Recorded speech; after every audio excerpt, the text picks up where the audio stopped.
কাতলা আর চিংড়ি মাছের সাথে ঝিঙেটা ভালো করে আরও 2 মিনিট ভালোভাবে কষিয়ে নিলাম।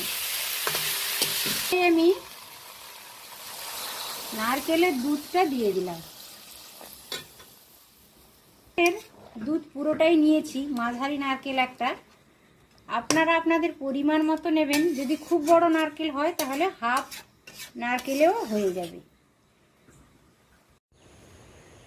এই দেখুন বন্ধুরা, কতগুলো পটল ঝিঙে তুলে নিয়েছি, বেশ অনেকগুলো। একটা তরকারিতে ভালোভাবে হয়েই যাবে। এই যে ছোট একটা হয়েছে আরও।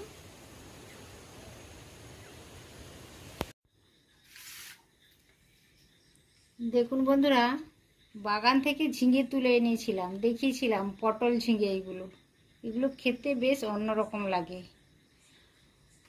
বড় ঝিঙের তুলনায়, নর্মাল যে বড় ঝিঙেটা আমরা খাই তার তুলনায় কিন্তু এই ঝিঙেটা খেতে দারুণ লাগে, আর দেখতেও পটলের মতো। ওই জন্য আমরা বলে থাকি পটল ঝিঙে।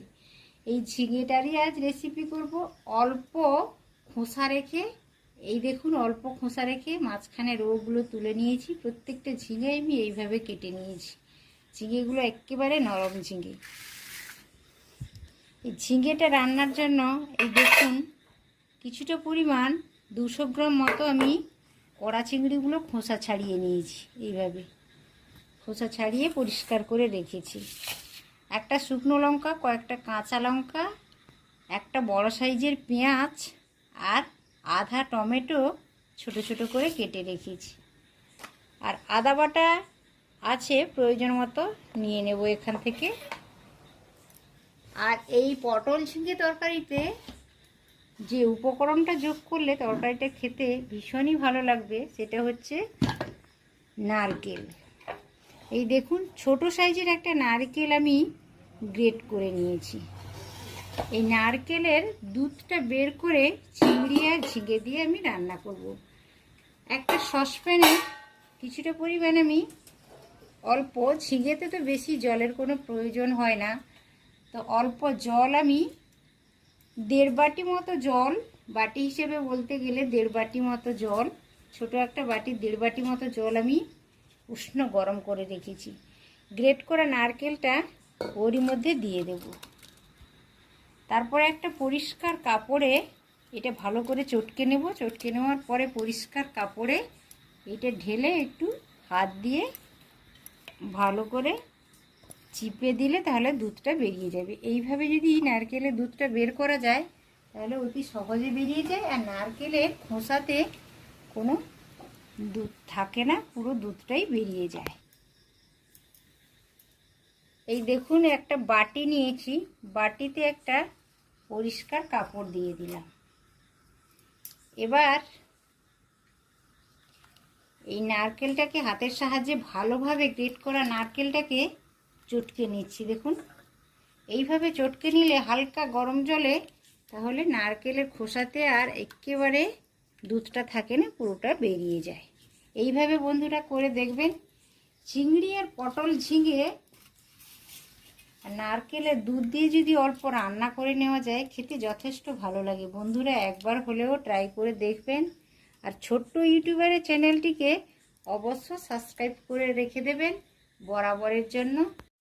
ভালো করে চটকে নিয়েছি, এবার আমি ঢেলে দিচ্ছি।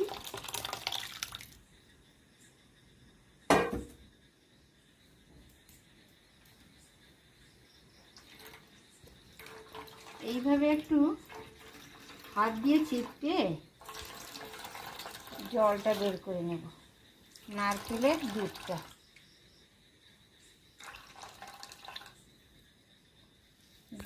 ঝিঙ্গা কাটা হয়ে গেছে, সমস্ত কিছু রেডি হয়ে গেছে, টমেটো পেঁয়াজ কাটা হয়ে গেছে, নারকেলের দুধটাও আমি বের করে নিয়েছি।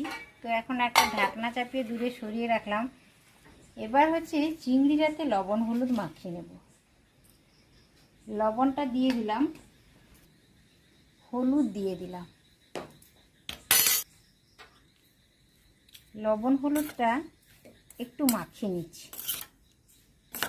সমস্ত উপকরণ উপাদান আমার একেবারে রেডি হয়ে গেছে। এবার চলুন তাহলে রান্নার মূল পর্বে চলে যাই। দেখুন বন্ধুরা, ওভেনে আমি একটা কড়াই বসিয়েছি এবং ওভেনটা গ্যাসটাও অনও করেছি। তো কড়াইটা এই পর্যায়ে বেশ গরম হয়ে গেছে। আমি 1 টেবিল চামচ তেল দিয়ে দিলাম। তেলটা বেশ গরম হয়ে গেছে। ঝিঙেগুলো হালকা করে ভেজে নেব, ওই জন্য কড়াইতে দিয়ে দিলাম।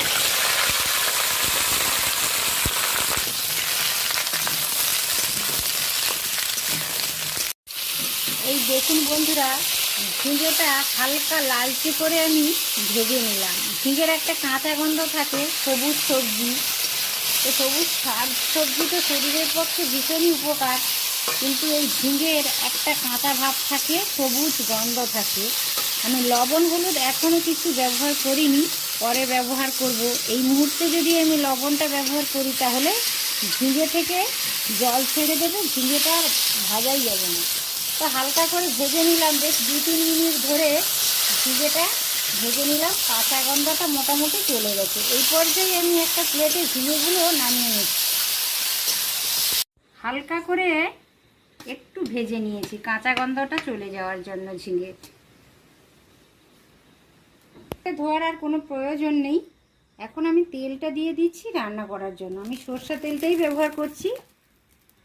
বেশ গরম হয়ে গেছে। এই পর্যায়ে দেখুন আমি ছোট চামচের 1 চামচ কালো জিরে ফোড়নের জন্য দিয়ে দিলাম, আর একটা শুকনো লঙ্কা। ফোড়নটা 2-4 সেকেন্ডের মধ্যে একটা দারুণ সুন্দর গন্ধ চলে আসছে ফোড়ন থেকে। এই পর্যায়ে কেটে রাখা পেঁয়াজ আর কেটে রাখা টমেটোটা আমি দিয়ে দেব।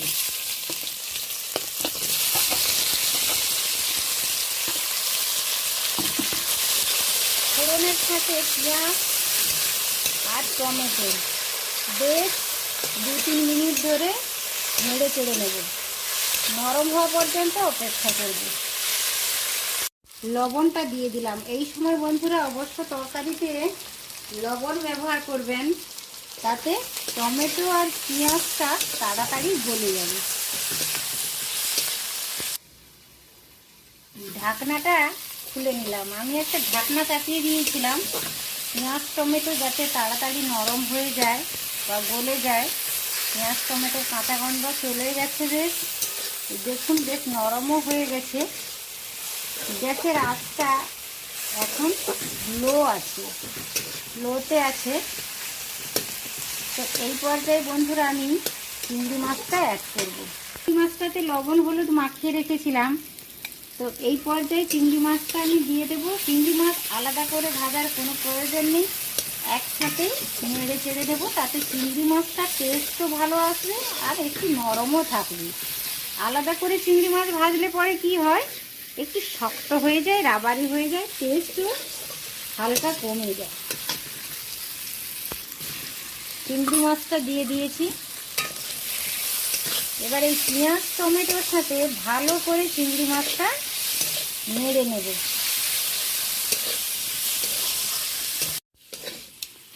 হালকা